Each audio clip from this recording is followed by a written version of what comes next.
Welcome to Holy Grit Leadership That Lasts, the podcast for leaders who are done with fluff and hungry for depth.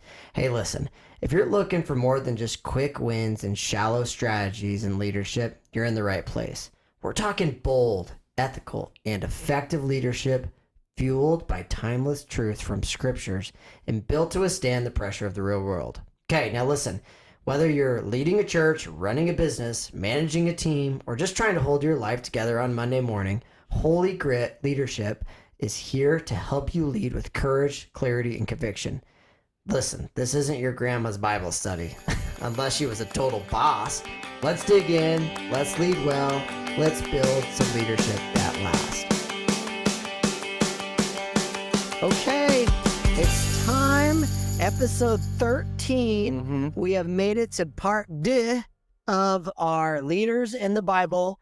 Last episode, we recapped Moses and Jesus. Yeah, that was pretty cool. And I would say that God really used you on that one because you were really spinning some yarn there. And so this time I'm gonna just rely on the Holy Spirit to use me to spin extra yarn to at least look better than you in this. Yeah. Well, you said I looked like a break dancer. Okay, so doesn't he? So if anyone's looking at him, he's got this New Hope hat on, which is cool. Yeah. He's got the old school Nike shirt, and we're part of the Jam Gang, so we got her going. So I've never been called a break dancer ever in my life. So it's the first time for looking like a break dancer. Everyone goes through that phase, right? Just trying to be cool. Okay, so today we're gonna first talk about our beloved teams. So this upcoming week, I want to hear your prediction. Colorado is playing who? Iowa State. Iowa State's coming out. Or I should just say it doesn't matter. Well, you did say they're going to go 6-0 to finish the season. Yeah. Okay. So Colorado, the Buffs, who have a new Buffalo to run. No longer. Is he still named Ralphie? Yeah. Okay. It's always Ralphie, but this is a new version of Ralphie. Have you seen him? Yeah, the new one. The last one, oh my gosh. He was the first. I was like, get the hot shot out. But the problem is that the liberals in Boulder might have fainted, animal cruelty. And I'm saying, get that hot shot out. Well, the new Ralphie shoots out like a cannon. Yeah. Well, those guys and gals that run with him have got to be like Olympic sprinters because that new Ralphie is ready to go 6-0. I know that. Yeah. So you're predicting Colorado. What do you think the score is going to be? It's going to be Colorado has shown flashes of greatness. Okay. And I'm going 34 Buffaloes and 10 Iowa State. Blowout. Okay. Yeah. Dion just got hot off of blood clots. He's got more, but he's back in action for him. Yeah. And so, but my Huskers, I will tell you, we traveled to Maryland, to take on a bunch of wussies, and they're 4-1. We're 4-1. We're gonna show them what a real 4-1 team looks like. Here's gonna be the score. We're not a big blowout team. We like to keep it close for entertainment purposes. So it's probably gonna be. I think we're gonna go 27-21. Okay, 27-21. And it's going to be a great game. But now I'm going to predict your game. I don't care if you predict. Tell me what you think. Okay. Now, Maryland is a sleeper cell. I'm telling you, those guys, they almost beat Washington. But they're still sleeping, though. And so I'm going, even though I hope the Huskers win, I think they're in trouble. 28-21 Maryland. Oh, you're going reverse almost on me. Okay. Well, to be honest, I've seen what the Buffaloes can do. You said they have flashes of greatness. I don't know how 2 wins can really do that for you. But I'm going to say that the Buffs, Iowa State's on a comeback game. Just got upset. They got hammered. And they are going to come back with a vengeance. And I'm assuming all Iowa State has teams have a fullback, just guessing because I'm assuming I'm going to see a fullback touchdown, and I'm going to see a quarterback have probably less than 150 yards passing and still beat Colorado. So I'm just going to let you know. Okay, so that's my prediction. Okay, all right. So you're going to lose anyway. So today we are jumping in to the leadership qualities of people in the Bible. Today I get Joshua. And Matt, who do you get? Peter. Yeah. Okay, you get The Rock. And so Matt just did a sermon on the Rock, Peter, A sermon series. So he's going to have a little bit of leg up because it's real fresh in his mind. Yeah. And so we're going to equate what they did and how it translates to leadership in the workplace and just working in general, being a human being and what qualities you can take to lead your family, to lead yourself, to lead others. And so, Matt, I'm going to let you go first, starting with Peter. What do you got for Peter? Well, for Peter, it's pretty cool because Peter is this guy who he constantly sticks his foot in his mouth, says things he shouldn't. And yet he's the kind of guy who will lay down his life. And even though he fails and he blows it in that area, he's the kind of guy that is a risk taker. And we see that from the very beginning. So the first thing that we want to learn from Peter is to be a risk taker. Peter was the one on the boat when the storm came up and they were being tossed around by the winds and the waves and the storm. And they see Jesus off in the distance, what looks like Jesus. They aren't sure. And then Peter says, Jesus, if it's you, tell me to come out to you on the water. And so it wasn't John that did that. It wasn't James that did that. It was Peter that did that, right? And so Peter steps out of the boat. He takes a huge step of faith. Can you imagine stepping out of the onto the water? I mean, in a storm. Yeah. Yeah. I mean, I'm a really good athlete as far as a water skier. Right. Yeah, I bet. Yeah. And it looks probably like I'm walking on water. But Peter was literally walking on the water. Yeah. Pretty amazing. And so the other thing, being a risk taker, what that looks like in your job, it can't be a reckless risk. It has to be a calculated risk. Right. Now, Peter didn't have time to sit down and, test, weigh, and measure. But when God called, Peter listened. And so that's the thing is when for me as a pastor in my profession, I'm saying, God, I want you to lead me and guide me, and where you move, I'll move. Where you go, I'll go. And that's my risk. Sometimes that looks different. That looks weird to the world. Yeah. It doesn't look right. Like going to India doesn't make sense by American standards, but it makes sense by Jesus standards. Yeah. Like taking a risk to go into places where it may be dangerous. That makes sense to God. It may not make sense to us, but it makes sense to God. And I'm going to speak into Mass Church a little bit in terms of risk taking and being someone who's stepping out in faith. Is that we live in a small town. We live in a more of an older community. Mm-hmm. 60 plus dominates our town. Yet, at the same time, our church, God is using our church still to lean into things like healing and prophesying and talking about tongues and doing these things that is biblical and is in the Bible. And that is exactly what Peter was doing in a lot of those instances, right? He also steps in it sometimes too. Yeah. And sometimes, guys, in leadership, you're going to take a risk and step in it. Yeah. Right? Blow it. Tell me a time when Peter stepped in it a little bit. Okay. So this is a big one. Right after Jesus gets done affirming Peter that he's the rock that he's going to build his church on, because Peter rightly answers Jesus, you're the Messiah, the Son of God. Yeah. And Jesus says, wow, Peter, you're the rock. You answered correctly. You were given that by our Father in heaven. And Peter, the very next moment, Jesus tells them, hey, I'm going to go to the cross. I'm going to suffer. And Peter's like, no way, Jesus, I'm not going to let you do that. There's no way you'll do that, right? In our logic, that makes sense. We would be like Peter.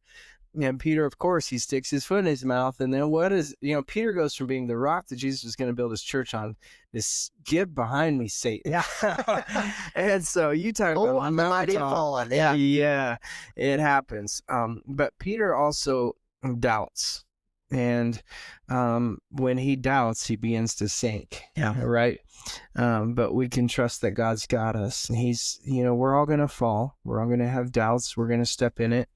But God is gracious, and I'm so thankful he is. Yes. And so that mercy. Means as leaders of our organizations, you're going to have employees that mess up, blow it. Yeah. And so this isn't being like Peter, it's being like Jesus. Like we have to lift him up. And I think that not only that, but as a leader, you have to take risks. You're in a leadership role for change, right? Mhm. And change is risking at the sake of offending, at the sake of growth. You have to be able to continue to, within the guardrails of your mission statement, which we talked about last time, you have to be willing to say, listen, we're going to grow. Yeah. And growing sometimes is we go through growing pains. And a lot of times I think Peter was going through growing pains, right? Yeah. Up on the mountain, and he's like, let's do these altars, just you don't need to talk right now. Just, we already got this thing rolling. You don't need to make it more than it is. But he was, being a risk taker and doing those things. And he was learning as it was going, because you're never fully prepared when you're taking risks. Right. That's the whole point of taking risks, is you can't be fully prepared. You don't know how it's going to go. And Peter was one of them. Yeah. And part of that, knowing that you're going to fall sometimes, is keep the faith. Yeah.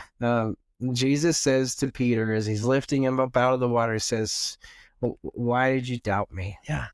And so for people in Christian leadership, those of us who trust in Jesus, that's our rock. Why are we losing faith? We know that God already knows that we're going to struggle. So we just keep going, and we keep grabbing onto his hand and keep taking those next steps of faith, because God is leading us. And the other side of that, as you keep the faith, if you're confident in the direction that you're going as an organization, keeping the faith means that you're going to have moments where others are going to doubt you, and you're going to doubt yourself, but you keep going in the direction that you know is right. And if you are a person of conviction, like, I know that I'm leading this organization the way that is best for the organization, is going to grow it. You're the leader for a reason. Don't doubt yourself. Keep going, because others will. They will doubt you. Yeah. And you're also going to have moments where they're like, see, this isn't the right direction, but you're seeing beyond the failure. You're seeing the victory at the end, and you keep going. And correct me if I'm wrong, I've also heard of it, ye of little faith, right? And not necessarily size, but duration. Yeah. Right? And so you start off always hot, right? This is the idea. This is what we're going to do. We got them all. But now the implementation process of the idea of doing something that it takes work. It takes continuing your faith in that passion of what you're doing over time. And so we can all be slave to emotions at the moment. And a leader can be slave to that as well. Like, we were really hot for a second. Now we're really not. But really good leaders, such as Peter, even though he stepped in it a few times, he kept it going the entire time. Keep the faith. Yeah. Remembering God's in control. Yeah. What does God do as soon as he steps back in the boat? Storm, boom. Peace, be still. It's over. So it's okay. There's going to be moments of chaos and moments of peace, and really rest in those moments of peace. The next thing is guard your mouth. I can relate to Peter in this way. There's been so many times that I've said things that were not okay, that were wrong. They were laced with sin. And usually it comes from a place of pride, or sometimes it comes from a place of just not feeling adequate, or you have to self-promote. And so it's so important that we guard our mouths. In Ecclesiastes chapter 5, verse 1, it says, do not be rash with your mouth. Do not let your heart be hasty, and utter a word before God. For God is in heaven and you're on earth. And this is where Peter often got into trouble, is he would often say things that were not of God, and they were of his flesh, and we all do that. So take heart. The rock that Jesus built his church on struggled in this area as well. But if we can save somebody watching this podcast from saying something that's out of line.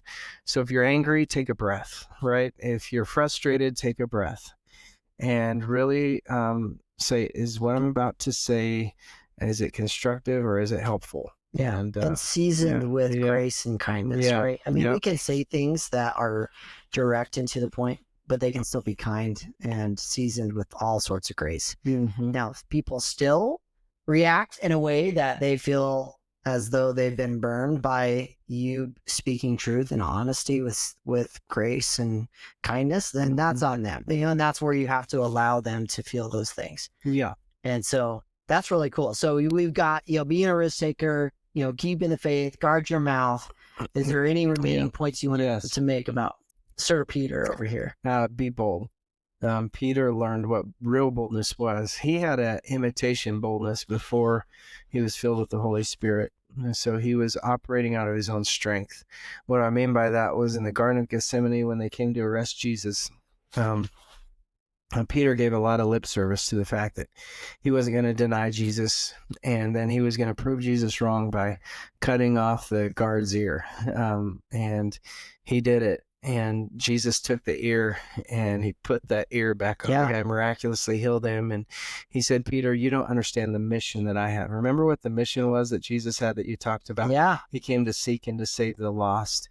Jesus was on mission to do that, and he wouldn't have been able to do that had he not went to the cross. And what Peter couldn't see was the mission that Jesus had. Right. Or lost sight of it. Yeah. He lost sight of his vision, but he still didn't understand it at that point. Jesus did. But what Peter's task was to do was to follow Jesus, not to decide where Jesus was going to go. And so Peter was operating out of his own understanding and his own strength. But once Jesus went to the cross and he was broken by Jesus going to the cross, Peter was broken. And then you can imagine the heartbreak that Peter, what a failure he must have felt like.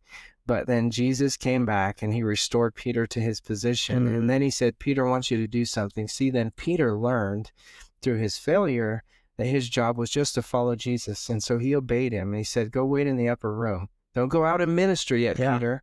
Go to the upper room. And I want you guys to wait there for me and wait for the power I'm about to send you. And so Jesus ascends to heaven. Peter obeys and the other apostles obey. They're waiting in the upper room. And the Holy Spirit falls on them. And then Peter stands up before thousands of people. And he boldly proclaims the gospel of Jesus Christ. And thousands of people, 3,000 to be exact, they were saved.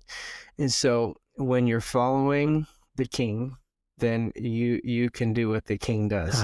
And so we just follow, and we are bold when we know the direction that we're going. So be bold. The final one is obviously humility. Peter, of all the disciples, he knew what humility was because he was humbled. And he was such an amazing, fierce leader. Yes. But he was humbled. And he felt the humility a couple times, didn't he? Yeah. And so let me just say this. Don't make God humble you.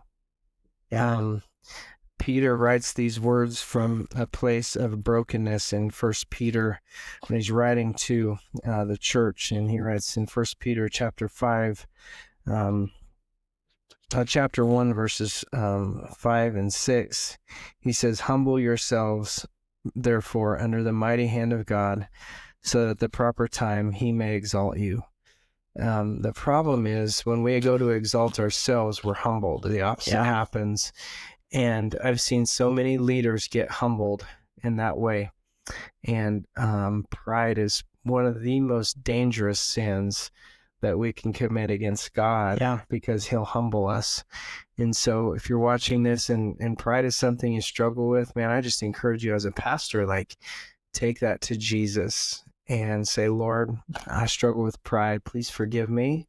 Lord, help me to be humble. Because I don't want you to humble me, Lord. I want to humble myself before you that you may lift me up. And I think that in leadership positions, that's how a stronghold of pride can get a hold of you because you're in a position of authority. I will tell you, every superintendent that I've ever talked to that's been basically either fired or forced out, there has been, I've yet to see a humbling moment to where they said, I missed it. I messed it up. It's been a blame fest on the community, the board, the whatever, and no shared accountability. And I pray that for myself as I go through, my position is hopefully one day when someone says to me, get behind me, Satan, or someone says you're going to do this. And I'm like, no way. And then I deny, what's happening multiple times that I sense the humility, but I don't want it to happen. Like you said, like we shouldn't want God to like humble us because that's a tough thing. But when it does happen, that we're able to accept it and be humble and to repent. Yeah, in Psalms it says that, or in Proverbs it says that pride comes before the fall. Yeah. And man, I've seen a lot of pastors fall because of this one thing, pride. Yeah. And yeah, it's very scary. It Right? is. Because when you fall, guess what? The organization tends to really flounder after that. The foundation is broken. If the leader is not in charge and the leader is overtaken by the people, or if the leader is fractured in any way, the whole system can be fractured. Yeah.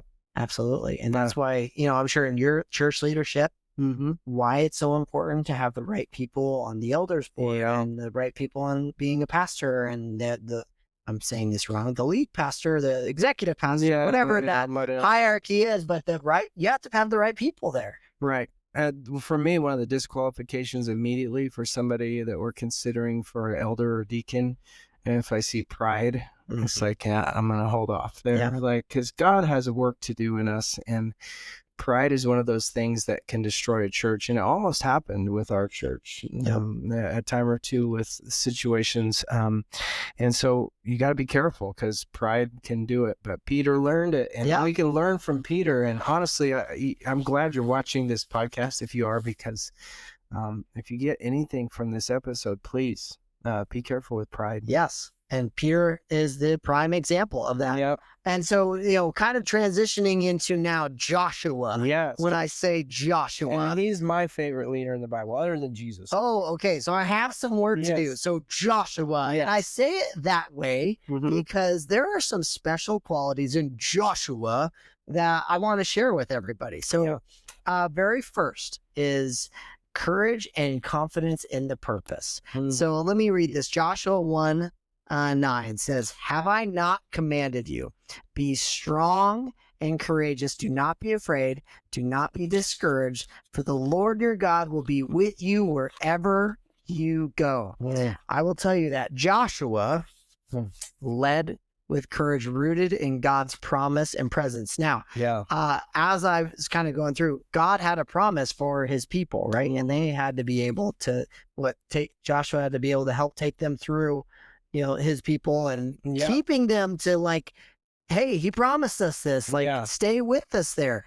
And Joshua faced so many challenges confidently. And so when I talk about leadership and when we talk about leadership, you're going to face challenges confidently because that's where challenges go. They go to the leader. Yeah. Right. They are not handled by everyone else. Right. And when we face those challenges confidently, just like Joshua did, we can encourage and motivate our team to stay calm during times of uncertainty, to keep moving forward in the direction that's supposed to be making. Because a lot of times people are like, oh, no, what about this? Let's go over here. And then the leader will say, no.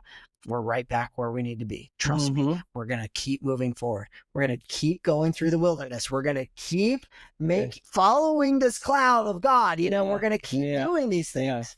Right? I love Joshua because you think about that, trusting and having courage. Like he was leading the Israelites into the land that God was giving them, and the land of the Canaanites where there's these giants. Yeah, I'm getting ahead of you, but go for it. Yeah, man, like you talk about having to have courage. And remember when they sent the spies over and they had to spy, and they came back and like, we can't go in there. These giants are there. Giants there. And Joshua took them anyway. Yeah, he's like, we're doing this. God gave us this land, man, and so we're going, and it was awesome. And I think that's another cool thing. So in Joshua 11:15, when we talk about a great leader has obedience and accountability, as the Lord commanded his servant Moses, so Moses commanded Joshua, and Joshua did it. He left nothing undone of all that the Lord commanded Moses. Listen, sometimes we take over and there's a mess to clean up. Wow, that's so good. Sometimes we take over, and even though the purpose was the same at the prior, sometimes as leaders we start the process of growth, but we don't get to finish it. Yeah. Right?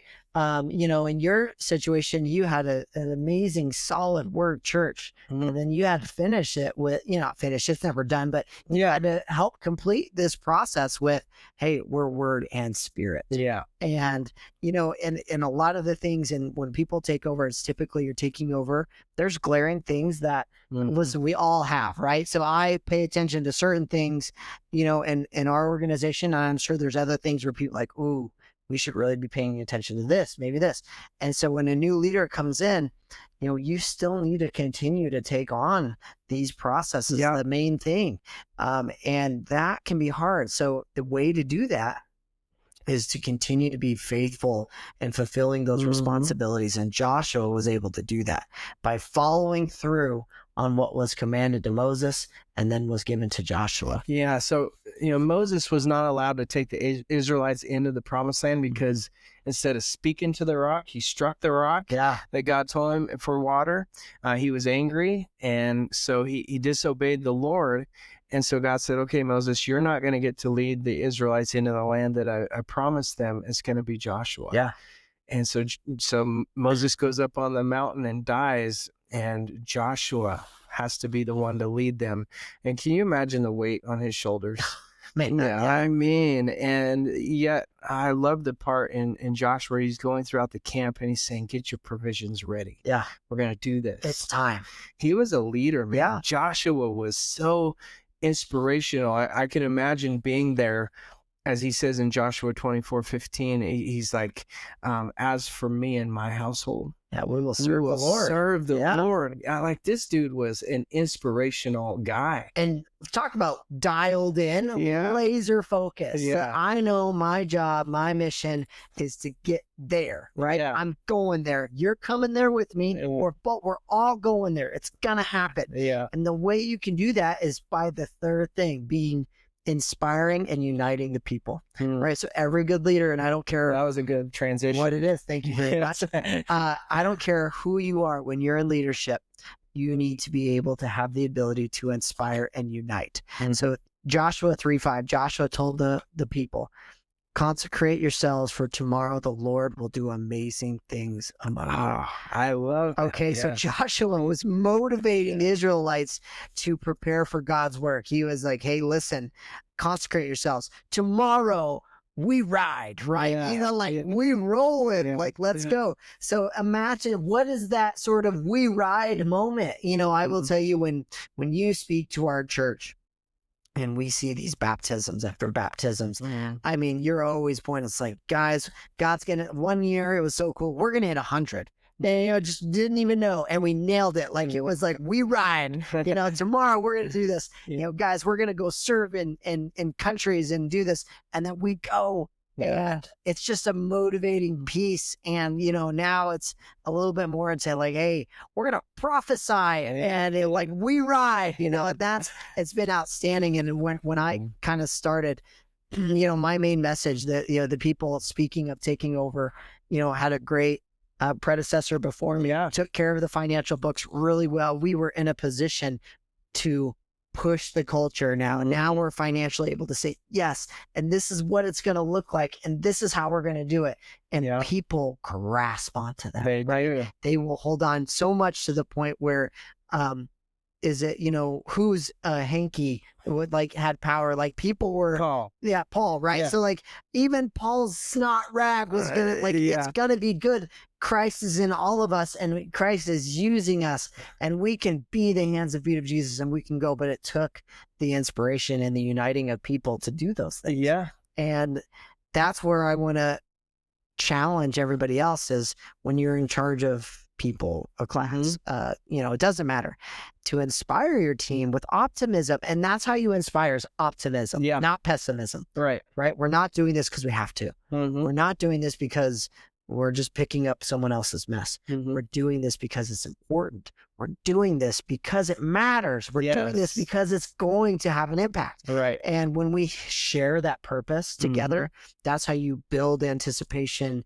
and confidence in what your organization can achieve. Absolutely. And that's the fun part. Yeah. That's the best part about leadership, is getting everyone on fire, right? Yes. And when you can do those things, just like Joshua did, I mean, imagine just telling the people, consecrate yourselves, for tomorrow the Lord will do amazing things among you. That is casting vision. Yes. Right? Yeah. It's like, look at what is about to happen. Guys, we're doing this. We're going there.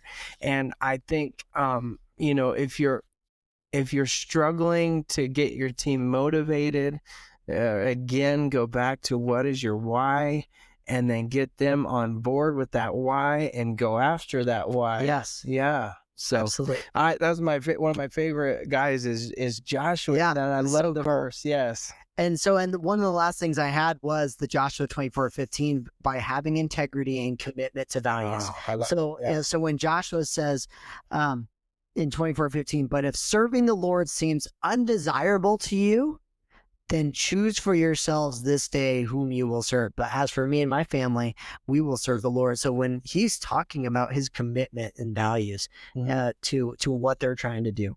And so as for you and your church, we're going to advance hope one soul at a time. Yeah. Right? As for me and our organization, we are building and creating a culture of confidence in not only our staff, but our students.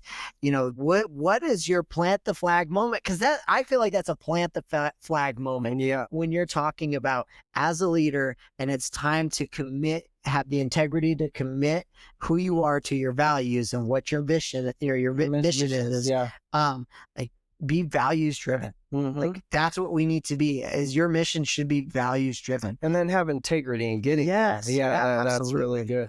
I think Joshua is one of those guys that not only said it, but he lived it. Yes. Right. He was strong in his convictions, and he was passionate in following the vision that God had given him. Absolutely. And he also was empowered by the prior generation that had failed. Yeah. Like Moses was amazing, right? We talked about how amazing he was in the last podcast, but he ends up with a failure at the end of his life. Short. But we all fall short, right? And so I'm sure Joshua, he had some moments where he didn't get it right, but he got to carry that flag on for Moses and for all that had come before him, but most importantly for God. And so it's all about, like, for Joshua, it's so cool for me to learn from him, because as a leader, I had to learn to honor the old and step into the new. Oh, that's a perfect way. So I love my predecessor, Eric. He was a great man of God, a great pastor, and I wanted to honor him, and I still honor him, but I also know that God had given me a vision for where he was taking New Hope Church, and nothing was going to keep me from that. Yeah, and so you had to move the flag. Yeah. You couldn't just leave it planted there. Yeah. Yeah. And so there's a process in that, and there's pain in that, but there's so much blessing in that when you just do it. Absolutely. That is so true. Yep. So that is your 2 for the day. Yeah. Peter and Joshua. I've really enjoyed these last couple episodes talking about kind of the amazing heroes of the Bible over here, and just and enjoying the fact that, guys, leadership has been around since the day of time, obviously starting with Christ and leading with all the apostles and people of the Bible and doing those things. And so it's been super, super rewarding for me to be able to do this. So me too. Do you have any lasting statements to give to people on their way out of our episode here? I've talked a lot today, and I like to hear myself talk, so I'm going to pass it out of you. Well, hey, episode 13, we are only 7 episodes away from our goal of 20 for the first season. And we are just so thankful. Share with your friends. Yes. Somebody that's a leader, they could use this. Absolutely. And so we are really appreciative of all of you guys listening. So thank you, and God bless. Welcome to Holy Grit Leadership That Lasts. Hey, thanks for listening to our podcast today. If you would like, please subscribe, rate, review, give us all the butterflies you can. We appreciate you. Thank you, and God bless.